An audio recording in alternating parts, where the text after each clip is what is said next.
Yo, what's up guys? In this video, ituturo ko sa inyo mga importanteng bagay na dapat nasa loob ng ating bag sa tuwing may sakuna at kalamidad.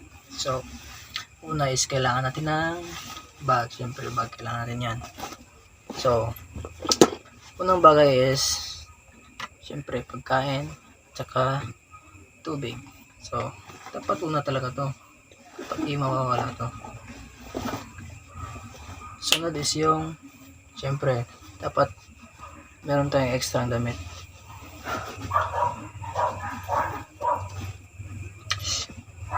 Sunod is yung napaka-importanting mga documents na di na dapat iwan sa loob nating bahay.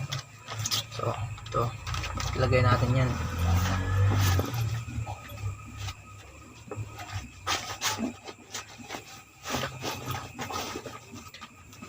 Tsaka, sunod is yung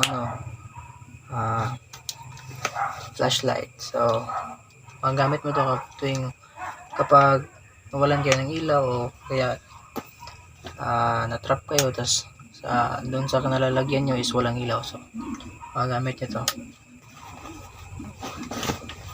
At huli is yung, syempre, hinuli ko talaga ito. Tas, dahil ito yung para sa akin yung pinaka-importante. First aid kit. So, kahit walang sakuna, dapat meron kayo sa inyong bahay, no? So, napaka-importante nito talaga. Kaya, hinuli ko to.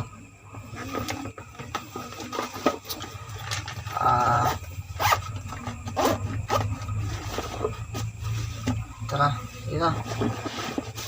Yun lang guys. So, sana magustuhan yung video to. Yun lang yung sa tingin ko na dapat yun lang sa tingin ko yung mga importante dapat nasa loob ng ating bag.